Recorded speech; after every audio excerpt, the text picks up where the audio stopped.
بسم اللہ الرحمن الرحیم نحمدہ ونصلی علی رسولہ الکریم اما بعد فاعوذ باللہ من الشیطان الرجیم بسم اللہ الرحمن الرحیم رب اشرح لی صدری ویسر لی امری واحلل عقدۃ من لسانی یفقہوا قولی رب زدنی علما اللہم فقہنا فی الدین اللہم انی اسألک علما نافعا وعملا متقبلا ورزقا طیبا آمین یا رب العالمین۔ سورۃ الماعون ایک رکوع ہے، 7 آیات ہیں۔ سورت جو ہے وہ مکی ہے۔ مکی اور مدنی ہونے میں ذرا اختلاف ہے، وہ اس لیے کیونکہ اس سورت میں نماز کا ذکر آیا ہے اور نماز مدینہ میں فرض ہوا تھا، مکہ میں فرض نہیں ہوا تھا۔ بہرحال سورۃ الماعون، بسم اللہ الرحمن الرحیم۔ اَرَأَيْتَ الَّذِي يُكَذِّبُ بِالدِّينِ، کیا آپ نے اس شخص کو دیکھا جو روز جزا کو جھٹلاتا ہے؟ فَذَلِكَ الَّذِي يَدُعُّ الْيَتِيمَ، یہی تو ہے جو یتیم کو دھکے دیتا ہے۔ وَلَا يَحُضُّ عَلَى طَعَامِ الْمِسْكِينِ، اور مسکین کو کھانا کھلانے کی ترغیب بھی نہیں دیتا ہے۔ فَوَيْلٌ لِّلْمُصَلِّينَ، ایسے نمازیوں کے لیے بھی ہلاکت ہے۔ الَّذِينَ هُمْ عَنْ صَلَاتِهِمْ سَاهُونَ، جو اپنی نماز سے غافل رہتے ہیں۔ الَّذِينَ هُمْ يُرَاءُونَ، جو ریاکاری کرتے ہیں۔ وَيَمْنَعُونَ الْمَاعُونَ، اور معمولی برتنے کی چیز بھی مانگنے پر نہیں دیتے۔ اس صورت کے اور بھی نام ہیں، جیسے أَرَأَيْتَ الَّذِي، الدین، الیتیم۔ اور اس صورت میں اہم پیغام اللہ سبحانہ وتعالیٰ کی طرف سے ہے۔ کچھ معاملات ایسے ہوتے ہیں انسان کی زندگی میں، اور انسان جو ہے اس کو بہت ہی معمولی سمجھ کر کے نہیں کرتا ہے، لیکن اللہ کی نظر میں وہ کام جو ہے وہ بہت اہمیت رکھتی ہے۔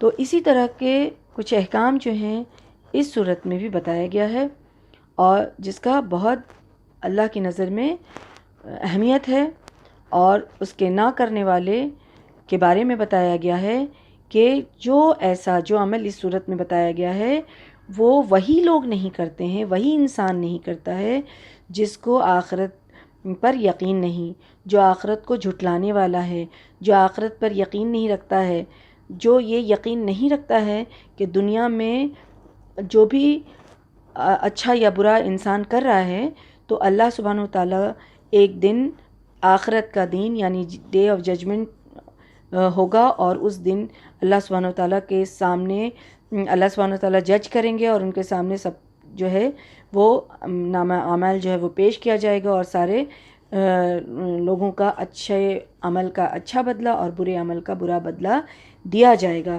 تو جس کو اس بات پہ یقین نہیں ہے، جو یقین نہیں رکھتا ہے کہ اس کو مرنے کے بعد دوبارہ اٹھایا جائے گا، تو جو یہ یقین نہیں رکھتا ہے اسی کا عمل ایسا ہوتا ہے، اور وہی انسان جو ہے جو اس صورت میں عمل بتایا گیا ہے وہ نہیں کرتا ہے۔ تو اس چیز کو ذہن میں رکھتے ہوئے پھر ہم آگے صورت کو دیکھتے ہیں کہ انشاءاللہ کہ اللہ سبحانہ وتعالیٰ نے وہ کون سا عمل ہے جو اس صورت میں بتایا گیا ہے۔ پہلی آیت میں اللہ سبحانہ وتعالیٰ کیا فرماتے ہیں کہ أَرَأَيْتَ الَّذِي يُكَذِّبُ بِالدِّينِ، کس چیز کو جھٹلانے والے؟ کیا آپ نے دیکھا اس شخص کو دیکھا جو روز جزا کو جھٹلاتا ہے، دین کو جھٹلاتا ہے؟ تو دین کے 4 معنی ہیں۔ دین جو لفظ ہے اس کے 4 معنی ہیں۔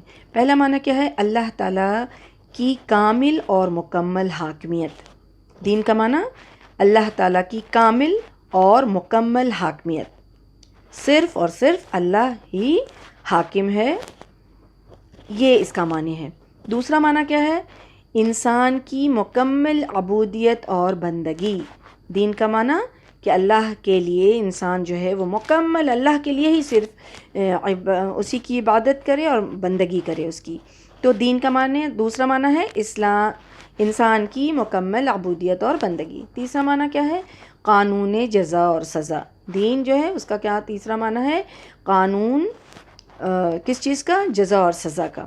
چوتھا اس کا معنی ہے قانون جزا سزا کے نافذ کی قدرت۔ دین کا کیا معنی ہے؟ چوتھا معنی قانون جزا سزا جو ہوگا اس کو نافذ کرنے کی قدرت۔ تو یہ کفار مکہ جو ہیں ان چاروں باتوں کے منکر تھے، یعنی انکار کرنے والے تھے اور نہیں ماننے والے تھے۔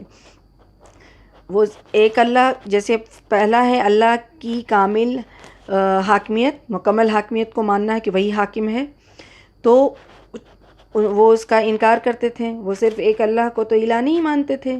دوسری چیز انسان کی مکمل عبودیت اور بندگی صرف اللہ کے لیے ہونی چاہیے، تو اس کا بھی انکار کرتے تھے، وہ اپنی عبادت میں دوسرے معبودوں کو بھی شریک کرتے تھے۔ قانون جزا سزا، تو اللہ کے قانون جزا سزا کے بھی وہ انکار کرنے والے تھے، وہ اس چیز پر یقین نہیں رکھتے تھے۔ قانون جزا سزا نافذ کرنے کی قدرت رکھنا، تو یہ چیز جب وہ قانون جزا اور سزا کو مانتے ہی نہیں تھے، وہ یہ مانتے ہی نہیں تھے کہ کیا ہم مر جانے کے بعد مٹی میں جب سڑ گل جائیں گے تو پھر سے ہم دوبارہ اٹھائے جائیں گے، ہم تو چھوڑ دو ہمارے ماں باپ جو اتنے باپ دادا جو اتنے سالوں پہلے مر گئے ہیں، مٹی میں کہاں کے کہاں گل سڑ گئے ہیں، تو کیا پھر وہ اٹھائے جائیں گے؟ جبکہ قرآن میں جگہ جگہ یہ بتایا گیا ہے یہ بات کہ ہاں تو دوبارہ اللہ جو پہلی بار پیدا کر سکتا ہے وہ دوسری بار بھی پیدا کرنے کی قدرت رکھتا ہے، اس کے لیے تو اور بھی آسان ہے۔ لیکن یہ مشرکین مکہ جو ہیں اس چیز کے انکاری تھے، منکر تھے، ان کو اس چیز پر یقین نہیں تھا۔ ان کا کہنا یہ تھا کہ ایک بار جو مر گیا وہ مٹی میں سڑ گل گیا، اب وہ دوبارہ نہیں اٹھایا جائے گا۔ لیکن کچھ اس میں ایسے بھی تھے، کچھ ماننے والے بھی تھے، لیکن زیادہ تر جب مکہ کی بات ہو رہی ہے تو مشرکین مکہ میں ابھی وہ اخلاق جو ہے، اسلام چونکہ مکمل طور پر ان لوگوں نے ایکسیپٹ نہیں کیا تھا اور مکمل طور پر ابھی اسلام آیا بھی نہیں تھا، لوگ ابھی تھوڑے تھوڑے کر کے اسلام میں آ رہے تھے، تو جاہلیت کی یہ ساری چیزیں جو ہے زیادہ تر لوگوں میں موجود تھی۔ تو اس آیت میں جو بظاہر خطاب تو رسول اللہ صلی اللہ علیہ وسلم کو کیا جا رہا ہے، لیکن تبصرہ یعنی بات کس کے بارے میں ہو رہی ہے؟ کفار مکہ پر ہو رہی ہے، ان کے بارے میں بات ہو رہی ہے۔ انکار آخرت کا کر رہے ہیں جو لوگ، ان کے اخلاق کے بارے میں بتایا جا رہا ہے کہ جس معاشرے میں اتنی اخلاقی برائیاں آ گئی ہیں، تو وہ معاشرہ جو ہے، وہاں کے لوگ جو ہیں، ان کے اندر جو یہ خرابی آئی ہے اس کی وجہ کیا ہے کہ وہ آخرت پر یقین نہیں رکھنے والے ہیں۔ تو جو بھی عمل بتایا جا رہا ہے وہ یہ سمجھنا ہے، پہلی صفت بتائی گئی ہے، پہلی صفت جو یہاں بتائی جا رہی ہے، تو اب اس کو دیکھنا ہے کہ وہ کون لوگ ہیں جو اس صفت کے مالک ہیں۔ وہ وہی لوگ ہیں جو یقین نہیں رکھتے کہ حساب کتاب دینا ہے، آخرت میں سوال جواب ہوگا، دوبارہ اٹھائے جانے والے ہیں، بدلے کے دن کو جھٹلانے والے ہیں، تو وہی لوگ ایسی صفت کے مالک ہیں۔ اور یہ صفت کیا ہے؟ یہ صفت یہ ہے کہ اللہ سبحانہ وتعالیٰ فرما رہے ہیں کہ فَذَلِكَ الَّذِي يَدْعُ الْيَتِيمَ، یہی تو ہیں جو یتیم کو دھکے دیتا ہے۔ یعنی جو لوگ آخرت پہ یقین نہیں رکھتے، وہ ان کی ایک صفت کیا ہوتی ہے، ان کی جو بد اخلاقی ہے اس میں ایک بد اخلاقی کیا ہوگی کہ وہ یتیم کو دھکے دینے والے ہیں، یعنی یتیم کا حق نہیں دینے والے ہیں۔ یتیم کا حق نہ دینا جو ہے وہ گناہ کبیرہ میں ہے۔ یتیم اس کو کہتے ہیں جس کے والد کا انتقال ہو جائے، اور یتیمی کب تک رہتی ہے؟ جب تک بچہ بالغ نہ ہو جائے، بالغ ہونے پر اس کی یتیمیت جو ہے وہ ختم ہو جاتی ہے، پھر وہ یتیم نہیں کہلائے گا۔ یتیم جس کا والد فوت ہو جائے، اور تب کب تک یتیم رہتا ہے؟ جب تک کہ وہ بالغ نہ ہو جائے، بالغ ہونے پر یتیمی جو ہے اس کی ختم ہو جاتی ہے، یتیمی نہیں رہتی۔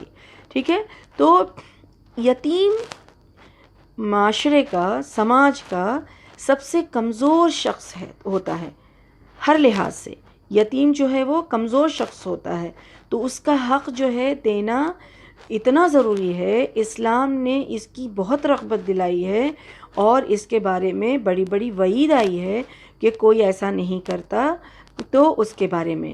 اور یہاں اس صورت میں یہ بات بتائی جا رہی ہے کہ وہ حق نہیں دینے والے کون لوگ ہوتے ہیں؟ جو آخرت پر یقین نہیں رکھتے ہیں۔ اہل عرب کے ہاں کیا تھا؟ عورتوں اور بچوں کو وہ لوگ میراث سے محروم کر دیتے تھے۔ میراث کیا ہوتا ہے؟ جب ایک شخص فوت ہوتا ہے تو وہ جو بھی اپنا اس کا مال و دولت اور اس کی جو بھی چیزیں رہتی ہیں وہ میراث ہو جاتا ہے، اور اس پر حق ہوتا ہے وارثوں کا، یعنی اس کی اولاد، اس کی بیوی، اس کے جو رشتہ دار ہیں، وہ کنڈیشن پہ ڈیپینڈ کرتا ہے کہ کون لوگ ہیں، کتنے ہیں، یہ ساری چیزیں تو وہ ان کا ہو جاتا ہے۔ اور اللہ نے قرآن میں باضابطہ ان کی تقسیم کا طریقہ بتایا ہے کہ کس کو کتنا دینا ہے۔ یہ اللہ کی طرف سے اللہ نے تاکید کر کے ان کا سب کچھ بتا دیا ہے کہ کس کو کتنا دینا ہے، جبکہ میراث کے حقدار جو ہیں وہ اس طرح سے جب اللہ سبحانہ تعالیٰ نے اس کی تقسیم کر دی تو وہ حقدار ہو گئے۔ اگر ایک والد کا انتقال ہوتا ہے، کسی کے والد کا انتقال ہوتا ہے اور اس کے بچے ہیں، اس کی بیوی ہیں، اس کے ماں باپ ہیں، تو اللہ نے سب کا بتا دیا ہے کہ اس کا حصہ اتنا ہوگا، تو وہ اس کے حقدار ہو گئے، وہ اس کی چیز اب ہو گئی۔ لیکن اہل عرب کے ہاں طریقہ کیا تھا، ان کا دستور کیا تھا کہ جو شخص میت کے وارثوں سے زیادہ قریب ہوتا اور طاقتور ہوتا، زوراور ہوتا، اور جس کا رعب ہوتا یا بڑا ہوتا، وہ کیا کرتا کہ ساری میراث پر قبضہ جما لیتا، یعنی جو بھی چیز اس کی ہوتی اس پہ قبضہ کر لیتا اور یتیم کو دھکے دیتا، یعنی یتیم کو اس کا حق نہیں دیتا۔ یہ ان کی زبردستی جو کس وجہ سے تھی؟ کیونکہ وہ آخرت پہ یقین نہیں رکھتے تھے کہ آج ہم کسی کا مال جو ہے وہ اس طرح سے ہڑپ لیں گے تو پھر اللہ کے ہاں جا کے جواب دینا پڑے گا، تو اس آخرت کا انکار کرنے والے تھے، تو وہ یتیم کو دھکے دے دیتے تھے، یعنی کہ ان کا میراث جو ہے وہ قبضہ کر لیتے تھے اور ان کو نہیں دیتے تھے۔ اگر کوئی یتیم ان سے مدد مانگنے آتا تو اس کو بھی بھلا برا کہہ دیتے، یعنی اگر ان کے گھر میں ایسا نہیں ہو کہ کوئی اور یتیم ہے اور اس سے وہ اگر کچھ مدد مانگنے آ رہا ہے تو اس کو بھی دھکے دینا، ان کے ہاں ایسا سلوک کیا جاتا تھا، اور اس کے بار بار کہنے پر یعنی اصرار کرنے پر تو اس کو مار کر اس کو رفع دفع کرنا، یعنی اس کے اوپر ظلم بھی کرنا۔ تو اگر کوئی کسی یتیم کی پرورش کا ذمہ لیتا بھی، اگر کوئی لے بھی لیتا تو اسے ڈانٹ ڈپٹ ہی کرتا رہتا، یعنی یتیم اگر کوئی ہو جاتا ہے تو اگر ضروری نہیں ہے کہ اس کو مال دولت سے اس کی مدد کرنی ہے، بلکہ کچھ تو مال دولت والا بچہ ہوتا ہے، یعنی اس کے اور اس کے والد جو ہیں اس کے سب کچھ چھوڑ کے جاتے ہیں، لیکن صرف مال کی بات نہیں ہوتی ہے، بات یہ ہے کہ اس کی پرورش، اس کی دیکھ بھال، اس کی خیر خواہی، کہ وہ سماج میں جو ہے یتیم سب سے کمزور کیوں کہا گیا ہے؟ سب سے کمزور اللہ سبحانہ وتعالیٰ کو پتہ تھا کہ سب سے کمزور جو ہے وہ سماج میں یتیم شخص ہی ہوگا ہر لحاظ سے۔ اب اس کی ذمہ داری، اس کی دیکھ بھال، اس کا پڑھائی لکھائی، اور اس کے بارے میں جس طرح سے ایک شخص اپنے بچے کے بارے میں سوچتا ہے کہ اس کو پڑھانا ہے، لکھانا ہے، اس کی دنیاوی اور دینی تربیت کرنی ہے، اس کو ایک اچھا انسان بنانا ہے تاکہ اس کی زندگی جو ہے دنیا میں بھی اچھی گزرے اور آخرت میں بھی اچھی گزرے، تو وہی خیر خواہی یتیم کے ساتھ کرنے کا حکم ہے۔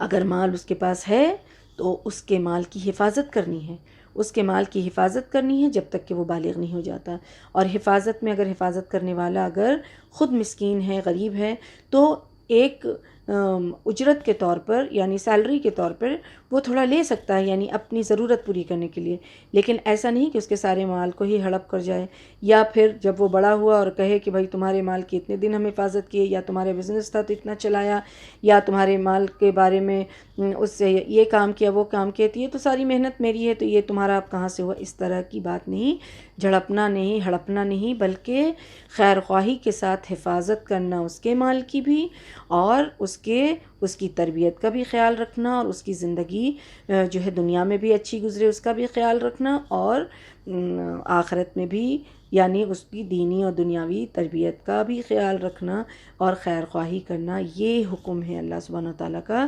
جبکہ جو آخرت پر یقین نہیں رکھتے اس کا مال بھی لے لیتے ہیں، پھر اس کو دیکھتے ہیں کہ چلو بھائی اس کا تو کوئی دیکھنے والا پوچھنے والا نہیں ہے، تو اس کو جھڑپنا بھی ہے، اس کو خراب سے بھی کرنا ہے۔ کبھی کبھی تو ایسا ہوتا ہے کہ یتیم ہو جاتے ہیں بچے، تو لوگ اپنے گھر میں رکھ لیتے ہیں، اس سے کام کرواتے ہیں، اور پھر اللہ اکبر، مطلب اس کے اوپر یہ سب سارا جو ہے وہ ظلم ہے۔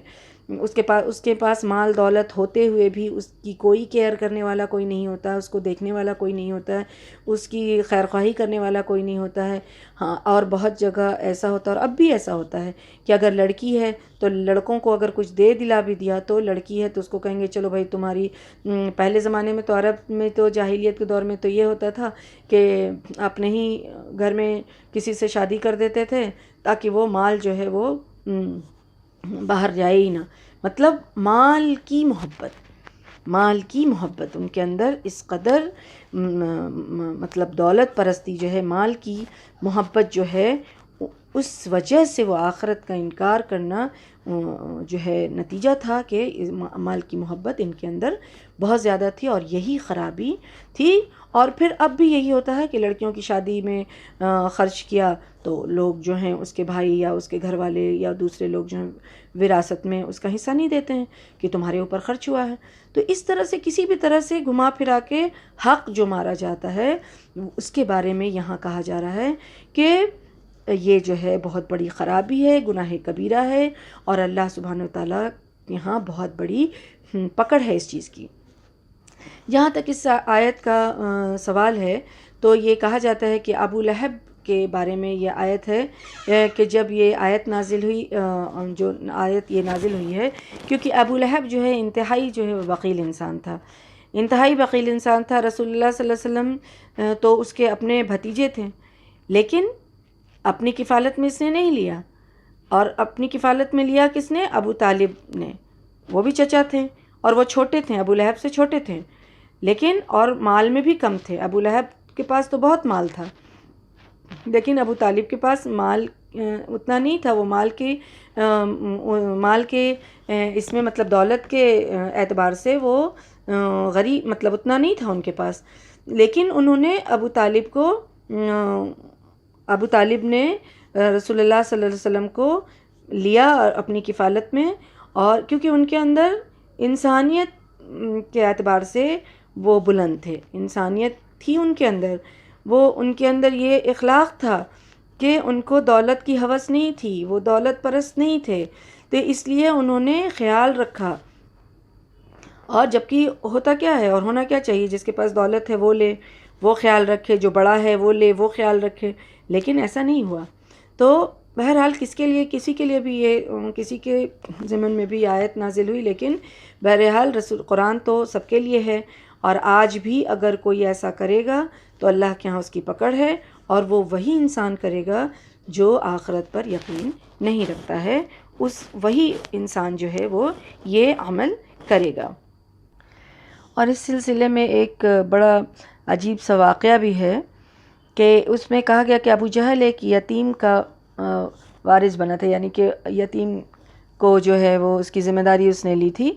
تو وہ بچہ ایک روز اس حالت میں اس کے پاس آیا کہ اس کے بدن پر کپڑا بھی نہ تھا، اور وہ جو ہے ابو لہب سے جو ہے وہ باپ سے چھوڑے ہوئے مال میں سے کہہ رہا تھا کہ بھئی مجھے مطلب چاہیے، مگر اس ظالم نے اس کی طرف کوئی توجہ نہیں دیا، اور وہ کھڑے کھڑے آخر مایوس ہو کر کے پلٹ گیا۔ یعنی وہ جو چیز مانگ بھی رہا تھا وہ اس کی اپنی چیز تھی، یعنی اس کے باپ کا تھا، اس میں سے وہ مانگ رہا تھا، لیکن اس نے نہیں دیا، اور ابو جہل نے اور پھر اس کو جھڑک بھی دیا۔ تو قریش کے سرداروں نے کیا کیا کہ شرارت ان کے اندر سوجھی، اور وہ تو رسول اللہ صلی اللہ علیہ وسلم کے تو مخالف تھے ہی، تو وہ اس بچے کو ان لوگوں نے کہا کہ جا کے محمد سے شکایت کرو صلی اللہ علیہ وسلم۔ تو وہ بچہ بھی بیچارہ وہ کچھ نہ سمجھا، وہ چلا گیا، اور اس کو کچھ پتہ ہی نہیں تھا کہ یہ لوگ ایسی شرارت کریں گے یا اس وجہ سے کہہ رہے ہیں۔ تو وہ رسول اللہ صلی اللہ علیہ وسلم کے پاس چلا گیا اور اس نے بتایا کہ ایسی بات ہے۔ تو رسول اللہ صلی اللہ علیہ وسلم نے اس بچے کی بات سنی اور اسی وقت اٹھ کھڑے ہوئے اور اسے ساتھ لیا اس بچے کو. اور ابو جہل کون تھا؟ دشمن تھا نا رسول اللہ صلی اللہ علیہ وسلم کا، لیکن اس بچے کا ہاتھ پکڑ کر کے اور اس کے پاس تشریف لے گئے. اور آپ کو دیکھا تو وہ کھڑا ہو گیا اور فرمایا کہ کیا بات ہے، کیوں آئے ہو؟ تو رسول اللہ صلی اللہ علیہ وسلم نے فرمایا کہ اس کے بچے کا حق دے دو. تو وہ فوراً مان گیا اور اس کا مال جو ہے لا کر کے اس کو دے دیا. اب قریش کے سردار جو تھے وہ تو دیکھتے ہی رہ گئے، وہ تو حیران ہو گئے کہ یہ کیا ہو گیا. اب ان لوگوں کو تو شرارت سوجی تھی. وہ لوگ کیا سوچ رہے تھے کہ اب ان دونوں کے بیچ میں کچھ بات ہوگی، کچھ بحث ہوگی، کچھ مطالعہ ہوگا تو مزہ آئے گا اور ہم لوگ سنیں گے مزہ کرنے کے لیے. تو وہ جو ہے ایسا کچھ ہوا نہیں، کوئی جھڑپ وڑپ تو ہوئی نہیں جس کا وہ امید رکھ رہے تھے. مگر جب یہ معاملہ دیکھا تو حیران ہو گئے. پھر اب یہ ان کا اخلاق جو اس طرح کا خراب تھا تو کسی کے بھی نہ تھے، یہ اپنے لوگوں کے بھی نہ تھے. اب جب ایسا معاملہ دیکھا کہ کچھ جھڑپ ہوا نہیں اور آسانی سے وہ ابو جہل جو ہے وہ مان گیا اور اس کا مال لا کر کے دے دیا، تو ابو جہل کو ہی طعنہ دینے لگے کہ یہ کیا ہو گیا، تم نے اپنا دین چھوڑ دیا. اس نے کہا اللہ کی قسم، خدا کی قسم، میں نے اپنا دین نہیں چھوڑا ہے، مگر مجھے ایسا محسوس ہوا کہ محمد کے دائیں بائیں جو ہے ایک حربہ ہے اور جو میرے اندر گھس جائے گا اگر میں نے ذرا سی بھی ان کی مرضی کے خلاف حرکت کی صلی اللہ علیہ وسلم. تو اس واقعہ سے نہ صرف یہ معلوم ہوتا ہے کہ اس زمانے میں عرب کے سب سے زیادہ ترقی یافتہ اور معزز جو لوگ تھے، قبیلے والے تھے، بڑے بڑے سردار تھے، یتیموں اور دوسرے مطلب جس کا کوئی مدد کرنے والا نہیں ہوتا تھا، کمزور لوگ ہوتے تھے، ان کے ساتھ ان کا سلوک کیسا تھا. یہ سارے سردار ہیں نا، ایک یتیم بچے کا مذاق اڑا رہے ہیں. اور یہ بھی معلوم ہوتا ہے کہ رسول اللہ صلی اللہ علیہ وسلم کے بلند اخلاق کے وہ مالک تھے، یہ بھی اس چیز سے پتہ چلتا ہے. اور آپ کے اس اخلاق کا آپ کے بدترین دشمن تک پر کیا رعب تھا اللہ سبحانہ و تعالیٰ کی طرف سے. سبحان اللہ. رسول اللہ صلی اللہ علیہ وسلم کی سنت تھی کہ رسول اللہ صلی اللہ علیہ وسلم بچوں کو بہت پیار کرتے تھے. کبھی اپنے شولڈر پہ بٹھا لیتے تھے، کبھی جب بھی گزرتے تو سلام کرتے، بچوں کے سر پہ ہاتھ پھیرتے اور بہت زیادہ خیال رکھتے تھے. اور حدیث میں تو یتیم کے بارے میں بہت ساری روایتیں آئی ہیں اور یتیم کی کفالت کے بارے میں بھی حدیث بہت ساری آئی ہیں. تو ایک بتا دینا چاہ رہے ہیں کہ یتیم کی کفالت جو انسان کرے گا، حدیث میں آتا ہے کہ قیامت میں رسول اللہ صلی اللہ علیہ وسلم نے اپنی 2 انگلیوں کو ایک ساتھ ایسے کر کے بتایا اشارے سے کہ اس طرح سے میرے ساتھ ہوگا. جو یتیم کی کفالت کرے گا وہ آخرت میں قیامت کے دن رسول اللہ صلی اللہ علیہ وسلم کے ساتھ ہوگا. سبحان اللہ. دونوں انگلی کو ایک ساتھ کر کے، 2 انگلی جو قریب کی انگلی ہوتی ہے نا، تو 2 قریب انگلی کتنے قریب ہوتے ہیں، تو یہ چیز بتائی گئی. تو یہاں یہ کون سی بات بتائی جا رہی ہے کہ یتیم کا حق دینا، اس کی مدد کرنا، اس کے مصیبت پر کام آنا. اور یہ سارا کام نہیں کرنے والے کون لوگ ہوں گے؟ جو آخرت پر یقین نہیں رکھتے ہیں اور ان کا اخلاق کیسا ہو جاتا ہے، ان مال کی محبت رکھنے والے ہوتے ہیں، بخیل انسان ہوتے ہیں، تو ان کا اخلاق جو ہے وہ پھر اس طرح کا ہو جاتا ہے. اب دوسری جو صفت بتائی جا رہی ہے ان لوگوں کی جو آخرت پر یقین نہیں رکھتے ہیں، وہ کیا ہے؟ وَلَا يَحُضُّ عَلَىٰ طَعَامِ الْمِسْكِينِ. یعنی وہ کیا کرتے ہیں؟ یہ تو وہی ہیں جو یتیم کو دھکے دیتے ہیں، یعنی یتیم کو دھکے دیتے ہیں وہ، اور مسکین کو کھانا کھلانے کی ترغیب بھی نہیں دیتے. وَلَا يَحُضُّ عَلَىٰ طَعَامِ الْمِسْكِينِ. کھانا بھی نہیں کھلاتے ہیں اور خود بھی نہیں کھلاتے ہیں اور ترغیب بھی نہیں دیتے ہیں. یعنی کہ ایک تو ہوتا ہے کھانا کھلانے کی بہت رغبت اسلام میں دی گئی ہے. کھانا کھلانا جو ہے جنتیوں کی نشانی ہے، مہمان نوازی جنتیوں کی نشانی ہے، اور کسی کی بھوک مٹانا جو ہے وہ جنت میں جانے کے عمل، جنت میں لے جانے والے عمل ہیں. تو قرآن میں کھانا کھلانے کی بہت ترغیب دی گئی ہے، بہت ساری آیتیں آئی ہیں اور حدیث میں بھی اس کے بارے میں ذکر ہے. اور یہ خود تو نہیں کھلاتے ہیں لیکن اور نہیں کھلانے کے ساتھ ساتھ کیا کرتے ہیں کہ ایک انسان جو ہے وہ کسی کو کھلانے کی ترغیب بھی نہیں دیتا ہے. کوئی ایسا ادارہ یا کوئی ایسا مل کر کے کچھ ایسا بنا لینا، کوئی ایسے تنظیم بنا لینا، کوئی ایسا پروگرام کرنا کہ مطلب جس میں غریبوں کو کھانا کھلایا جائے، غریبوں کو دیا لیا جائے، تو اس کی کوشش بھی نہیں کرتے، نہ تو خود کھلاتے ہیں نہ تو کوشش کرتے ہیں. کیونکہ کھانے کی کمی کی وجہ سے یہ اتنی بڑی بات ہے. بھوک جو ہے وہ اتنی سخت چیز ہے جس کی وجہ سے انسان جو ہے وہ برائی میں ملوث ہو جاتا ہے. اس کی وجہ سے اگر ایک انسان بھوکا ہوگا تو وہ چوری کر سکتا ہے، وہ ڈاکہ کر سکتا ہے، وہ سوسائڈ کر سکتا ہے. کیا ہے، ایمان سے دور ہو جاتا ہے، لوگ ایمان سے مرتد ہو جاتے ہیں. جو اس کو کھانا کھلائے گا، جدھر اس کو کھانا مل رہا ہے، پھر وہ کیا کرے گا؟ بھوک ایسی چیز ہے، پھر وہ ایمان سے پھر جاتا ہے، قتل و غارت شروع ہو جاتا ہے کہ بھئی کسی کا قتل کر دیا، لوٹ پاٹ کر لیا. تو اس طرح سے برائی جنم لیتی ہے بھوک. تو بھوکے کو کھانا کھلانے کی ترغیب دلانا، اور کھانا کھلانے میں صرف کھانا کی بات نہیں ہوتی کہ کھانا پکا ہے تو اس کو کھلا دے رہے ہیں، نہیں. کھانا کھلانے میں ہے کہ اس کو پیسہ بھی دے سکتے ہیں، اس کو سوکھا اناج بھی دے سکتے ہیں، اس کو سبزی وغیرہ بھی دے سکتے ہیں، یعنی کسی طرح سے بھی اس کے کھانے پینے کا انتظام ہو جائے، ایک غریب کے کھانے پینے کا انتظام ہو جائے. اور یہاں تک کہ کھانا کھلانے کی بات جو آ رہی ہے، ایک تو یتیم کی بات اگر چل رہی ہے تو یتیم کا لیا جائے تو یتیم کا، اس کا اپنا مال لیتے ہوئے بھی لوگ نہیں کھلاتے ہیں. کوئی دیکھتے ہیں کہ کوئی پوچھنے والا نہیں ہے، کوئی کہنے والا نہیں ہے، غریب ہے، تو پھر اس کو بچا کچا یا تو دیں گے یا تو نہیں دیں گے، اس طرح کی بات ہے. لیکن کسی بھی بھوکے کو کھانا کھلانا جو ہے وہ بہت بڑا فضل ہے اللہ کی طرف سے، جو اس اخلاق کا مالک ہے، کھلانے والا ہے. اور اس کے بارے میں اللہ بہت ساری حدیث آئی ہے جس میں یہ کہا گیا ہے، ایسے ولیمہ کو مطلب خراب کہا گیا، بدتر کہا گیا ہے جس میں کوئی غریب نہ ہو. یعنی دسترخوان پر کوئی غریب نہ ہو، یتیم نہ ہو، اور آپ کے فنکشن میں اس میں کوئی غریب نہ ہو تو بدتر کہا گیا اس کو. تو جو وہ کیا ہے کہ کھانا کھلانے کی ترغیب، پڑوسی کا خیال رکھنے کے بارے میں کتنا آیا کہ تم جو سالن بنا رہے ہو، حدیث میں آتا ہے، اس کے مفہوم یہ ہے کہ سالن میں تھوڑا سا پانی ایکسٹرا ڈال دو. تو اس سے کیا ہوگا کہ پانی ایکسٹرا ڈالنے سے تھوڑا سی اس کی گریوی جو ہے وہ زیادہ ہو جائے گی، پھر کیا ہو جائے گا، بڑھ جائے گا، اور وہ تھوڑا سا تم اپنے پڑوس میں بھیج دو. کبھی کبھی کوئی انسان پیسہ رہنے کے باوجود بھی بھوکا ہوتا ہے، کبھی کوئی مسافر ہوتا ہے، کبھی کوئی کسی کی کہیں سے گزر ہو رہی ہے، کبھی کوئی کسی کے گھر گیا اور کسی وجہ سے وہ بھوکا ہے.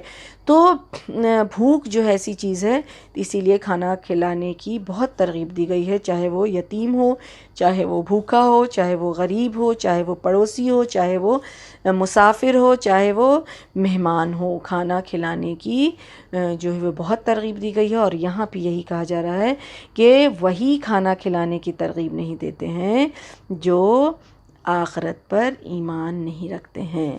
یعنی یہ کس کی صفت ہے؟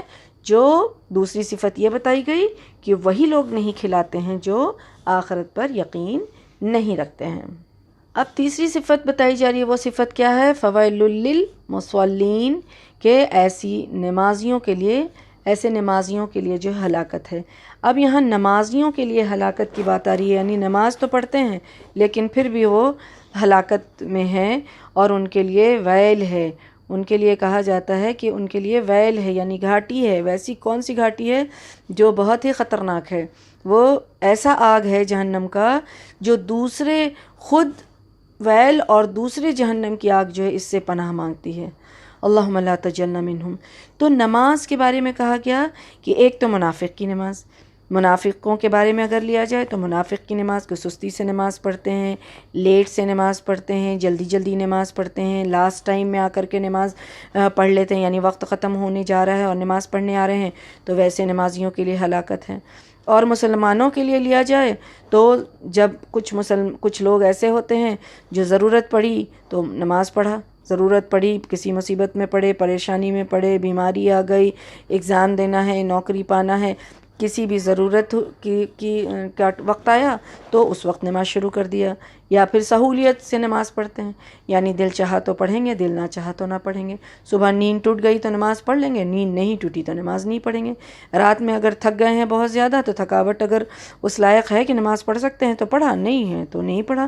یعنی نماز کو امپورٹنس نہیں دینا، یعنی غافل ہیں اس سے کہ نماز جو پڑھنا ہے۔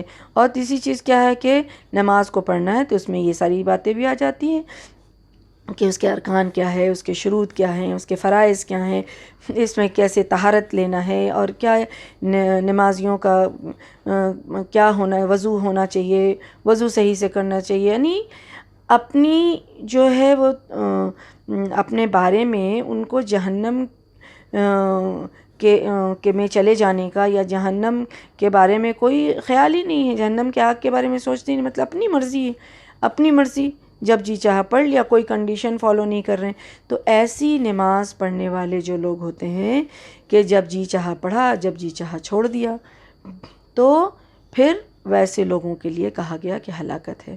تو اب جو نماز پڑھ رہا ہے اس کے بارے میں جب کہا جا رہا ہے کہ ہلاکت ہے، یعنی پڑھتا تو ہے، جمعہ کو پڑھ لیتا ہے، یا چھوڑ کے پڑھ لے رہا ہے، یا ضرورت پڑھنے پر پڑھ لے رہا ہے، یا سہولت سے پڑھ رہا ہے، لیکن پڑھ تو رہا ہے۔ تو جو نماز پڑھ رہے ہیں ان کے بارے میں یہ کہا جا رہا ہے کہ ہلاکت ہے، کیونکہ نماز کا جو اس وقت کی بات ہے، یہ مکی صورت ہے، تو مکی صورت لیا جائے تو اس وقت جب نماز کا تصور تھا، اس وقت تھا، لیکن لوگ غلط طریقے سے نماز پڑھتے تھے، فرض ہوا نہیں تھا، اور نماز کا تو تھا ہمیشہ سے، نماز ہمیشہ سے ہے، تو نماز تو پڑھتے تھے لیکن غلط طریقہ تھا، گانا بجانا کر رہے ہیں، ننگے طواف کر رہے ہیں، تو مطلب اپنی مرضی سے۔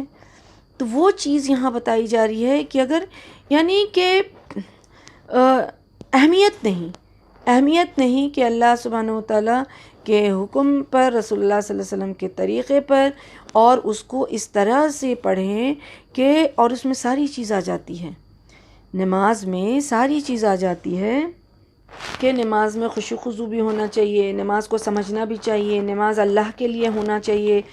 تو یہ ساری چیز نماز کے بارے میں بات بتائی گئی۔ اس کے بعد اللہ سبحانہ وتعالیٰ پھر کیا فرما رہے ہیں کہ اب اور بھی مزید اس کے بارے میں کہ الذین هم عن صلاتهم ساہون، جو اپنی نماز سے غافل ہیں۔ تو غفلت کیا ہے کہ پچھلی آیت میں جو ابھی ہم لوگوں نے دیکھا، اس کا مطلب ہے کہ جیسی بھی وہ نماز پڑھتے ہیں وہ بھی اللہ کے حکم یا آخرت کے ڈر کی وجہ سے نہیں پڑھتے ہیں، بلکہ لوگوں کو وہ غفلت میں ہیں، اور اس کے بعد الذین هم یراؤون، اور وہ دکھاوا کے لیے پڑھتے ہیں۔ یعنی جو بھی وہ پڑھ رہے ہیں، جو بھی غفلت وہ برت رہے ہیں، اور اگر پڑھ بھی رہے ہیں، جو سستی سے پڑھ رہے ہیں یا دکھانے کے سستی سے پڑھ رہے ہیں، لیٹ سے پڑھ رہے ہیں، کبھی کبھی پڑھ رہے ہیں، تو وہ بھی اللہ کے لیے نہیں پڑھ رہے ہیں، اللہ کے حکم یا آخرت کے ڈر کی وجہ سے نہیں پڑھ رہے ہیں، بلکہ کیوں پڑھ رہے ہیں؟ اب یہاں بات آ گئی کہ الذین هم یراؤون، وہ دکھاوا کرنے کے لیے، ریاکاری کرتے ہیں، تو وہ لوگوں کو دکھانے کے لیے پڑھ رہے ہیں۔ پھر اس ریا کی بھی دو وجہ ہے۔ ایک یہ کہ منافق نماز اس لیے پڑھتے تھے کہ دوسرے مسلمان جو ان کو دیکھیں کہ نماز پڑھ رہے ہیں تو ان کا شمار مسلمان میں کریں۔ یعنی منافق کون لوگ ہوتے تھے؟ جو دل میں تو ان کے کفر تھا لیکن ظاہری وہ مسلمان بنے رہتے تھے۔ تو ویسے جو لوگ ہیں وہ اس لیے پڑھتے تھے دکھانے کے لیے کہ لوگ جو ہیں یہ سمجھے کہ یہ مسلمان ہیں۔ دوسری چیز یہ ہے کہ جو اگر بیچ کے کوئی منافق، اس طرح کے پکے منافق نہیں، دوسرے ٹائپ کے رہتے تھے، وہ دکھانے کے لیے پڑھتے تھے کہ نماز پڑھتے اگر کوئی دیکھ رہا ہے تو پھر نماز کو بہت اچھی طرح سے سنبھال کے اور لمبی کر کے پڑھتے تھے۔ تو ایسی نماز جو ان کو کوئی فائدہ ہی نہیں دے گی، ایسی نماز کوئی فائدہ نہیں دے گی بلکہ ہلاکت کا سبب بن جائے گی، اور یہ وہی لوگ کرتے ہیں جو آخرت کے منکر ہیں۔ تو اب ایک تو نماز پڑھنا اور دوسرے نماز نہ پڑھنا، یہاں نماز پڑھنے والوں کے لیے یہ چیز آ رہی ہے کہ ہلاکت ہے، اور نماز نہیں پڑھنے والوں کے لیے ویل ہے، ویل جو ہے وہ ایک گھاٹی ہے، جہنم کا آگ ہے، اور ویل کی آگ جو ہے دوسرے آگ سے پناہ مانگتی ہے، دوسرے آگ جو ہے ویل کی آگ سے پناہ مانگتے ہیں، کیونکہ یہ 400 گنا جو ہے وہ زیادہ تیز اور بھڑکائی ہوئی ہوتی ہے ویل جو ہے وہ۔ اب یہ ویل تو جو لوگ غفلت سے پڑھتے ہیں، اب جو نہیں پڑھتے ہیں ان کا کیا ہوگا؟ اللہ اکبر، اللہم لا تجلنا منہم، اللہم لا تجلنا منہم۔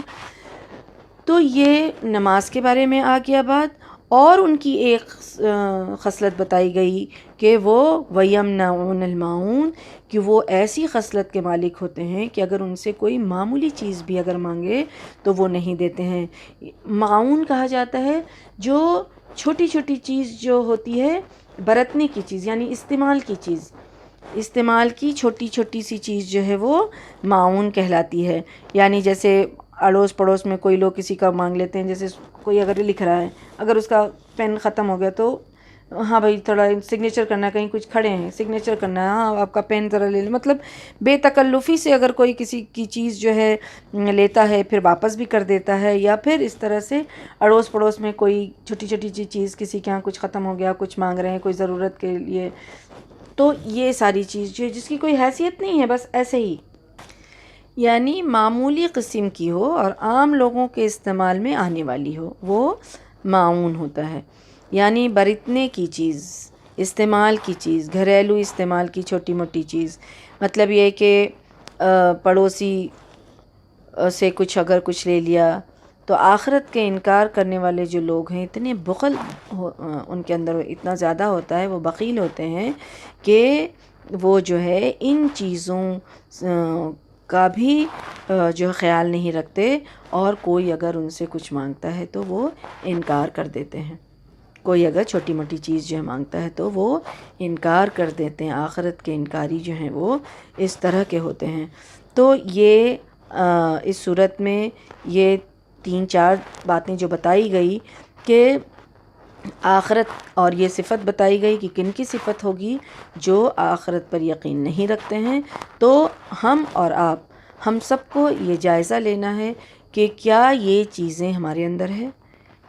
ہمارے اندر یہ چیزیں نہیں ہونی چاہیے، کیونکہ اگر ہے تو ہم آخرت کے انکاری ہیں۔ اور وہ کون کون سی چیزیں ہیں؟ یتیم کے بارے میں ہے، یتیم کو جھڑکنا نہیں، یتیم کی خیر خواہی کرنی چاہیے۔ دوسرا کیا ہے؟ کھانا کھلانے کی رغبت دلانا، خود بھی کھلانا، رغبت بھی دلانا، چاہے غریب ہو، چاہے وہ امیر ہو، چاہے وہ یتیم ہو۔ تو کھانا کھلانا، مہمان نوازی اور دینا لینا، اور چھوٹی چھوٹی چیزوں، نماز کا خیال کرنا، نماز کا خیال کرنا، اور نماز بھی کیسی ہو؟ وقت پر ہو، اول وقت پہ ہو، اللہ کے لیے ہو، ریاکاری نہ ہو، اس میں خشوع اور خضوع ہو، پابندی ہو، اور اس کے ارکان کا خیال رکھا جائے، طہارت کا خیال رکھا جائے، یعنی اس میں جو بھی چیز بتائی گئی ہے اس کا خیال رکھ کے تاکہ وہ قبولیت کے درجے کو پہنچے، اور پھر نماز پڑھنے والا ہو، اور پھر جو ہے وہ اس میں ریاکاری یہ سب چیز نہیں ہو، اور پھر چھوٹی چھوٹی چیز اگر کوئی مانگتا ہے تو وہ دینے والا ہو، کیونکہ دینے والا ہاتھ جو ہے وہ لینے والے ہاتھ سے بہتر ہے۔ حدیث میں کیا آتا ہے کہ دینے والا ہاتھ جو اوپر والا ہاتھ جو ہے وہ نیچے والے ہاتھ سے بہتر ہے۔ اللہ اکبر۔ تو اللہ سبحانہ تعالیٰ دینے والے کو پسند کرتے ہیں، اور جو دیتا ہے اللہ سبحانہ تعالیٰ اس کے مال میں کبھی بھی، اس کے کھانے میں کبھی بھی، اس کی چیزوں میں کبھی بھی کمی نہیں کرتے ہیں۔ وہ اس دینے والے کو اللہ سبحانہ جو دنیا میں اپنے بھائی کی مدد کرے گا، آخرت میں جو دنیا میں لوگوں کی مدد، اپنے بھائی کی مدد کرے گا، اللہ سبحانہ تعالیٰ اس کی مدد کرے گا، اس کی مدد میں لگا رہے گا۔ تو دینے کی عادت، اور چھوٹی چھوٹی چیز کی بات جو بتائی گئی کہ جس کو چھوٹی چیز دینے کی عادت ہوگی، جس کے اندر مال کی محبت نہیں ہوگی، جو وہ بخل نہیں کرے گا، چھوٹی چیز میں جو بخل نہیں کرے گا وہ بڑی چیز میں بھی نہیں کرے گا۔ تو چھوٹی پریشانی کسی کی دور ہوگی تو بڑے پریشانی کو بھی دور کرنے کے لیے وہ کھڑا ہو سکتا ہے، اور جو انسانوں کا دکھ دور کرے گا اللہ تعالیٰ اس کے دکھ کو دور کریں گے۔